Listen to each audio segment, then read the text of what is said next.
किसान भाइयों, क्या आपने भी इस गर्मी के मौसम में बसंतकालीन मूंग की बुवाई की है? मेरा अनुमान है कि आपकी मूंग की फसल अब 25 से 30 दिन की हो चुकी होगी। किसान भाइयों, फसल की ये एक महीने वाली अवस्था बहुत ही नाजुक और महत्वपूर्ण होती है। यही वो समय है जो ये तय करेगा कि आपकी फसल से आपको कितनी पैदावार मिलने वाली है। इस अवस्था में हमें अपनी मूंग की फसल में फूल और फलियों की संख्या बढ़ानी होती है। ध्यान रहे, इस समय आपको ऊपर से कोई भी बोरी वाला ठोस खाद जैसे यूरिया बिल्कुल नहीं देना है। बम्पर पैदावार लेने के लिए आपको सिर्फ दो बहुत ही जरूरी छिड़काव यानी स्प्रे करने हैं। अगर आप ये दो स्प्रे सही समय पर कर लेते हैं तो आपकी उपज में कम से कम 3 क्विंटल प्रति एकड़ की बढ़ोतरी पक्की है।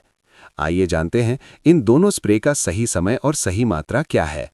जब आपकी मूंग की फसल 25 से 30 दिन की हो जाए और उसमें कली बननी शुरू हो जाए, तब आपको पहला स्प्रे करना है।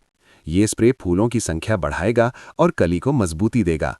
इसके लिए आपको दो चीजें लेनी हैं। पहली चीज है पानी में घुलनशील खाद NPK 19-19-19। ये खाद पौधे को नाइट्रोजन, फास्फोरस और पोटाश की एक साथ पूर्ति करेगा। दूसरी चीज है बोरॉन 20%। बोरॉन का काम है नर और मादा फूलों के बीच अच्छी तरह से परागण कराना, जिससे से ज्यादा कलियां फूलों में बदल सकें। अब इसकी मात्रा ध्यान से सुनिए। NPK 19-19-19 आपको 5 ग्राम प्रति लीटर पानी के हिसाब से लेना है, यानी 15 लीटर की टंकी में 75 ग्राम।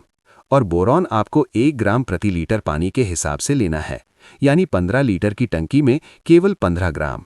इन दोनों को एक साथ मिलाकर अपनी फसल पर अच्छी तरह छिड़काव कर दें।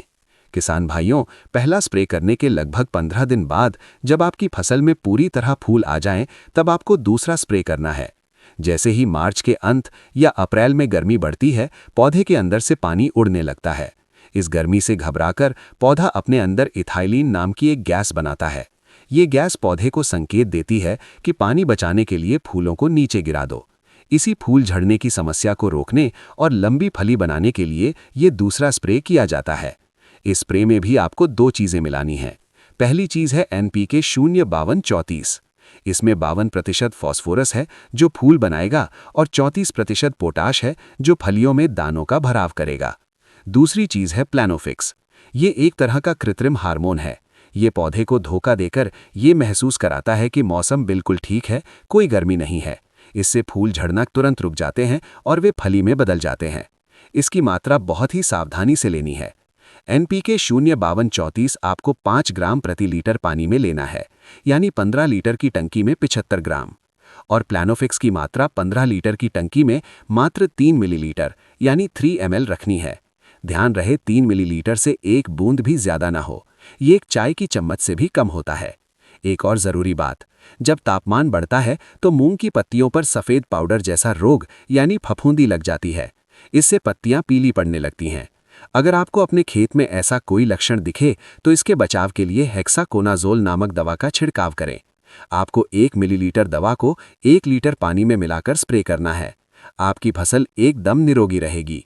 किसान भाइयों, इन दोनों स्प्रे को करने में 1 एकड़ में आपका मात्र 1000 से 1200 रुपए का खर्च आएगा, लेकिन इसके परिणाम इतने शानदार होंगे कि आपकी मूंग की पैदावार में कई क्विंटल का इजाफा होगा। जहां आप 10 क्विंटल की उम्मीद कर रहे थे, वहां आपको 13 से 15 क्विंटल तक की बम्पर उपज मिलेगी। खेती में अनुभव और सही जानकारी ही आपको आगे ले जाती है। अपनी मूंग की फसल में नमी का भी उचित ध्यान रखें और समय पर सिंचाई करते रहें। हमें उम्मीद है कि मूंग की खेती से जुड़ी ये जानकारी आपके लिए बहुत फायदेमंद साबित होगी। अगर आपके मन में कोई भी सवाल है तो नीचे कमेंट में अपना नाम और अपने क्षेत्र का नाम लिखकर जरूर पूछें। हम आपके सवालों का जवाब देने की पूरी कोशिश करेंगे। आपकी फसल की शानदार पैदावार के लिए बहुत बहुत शुभकामनाएं। वीडियो को पूरा सुनने के लिए धन्यवाद। नमस्कार।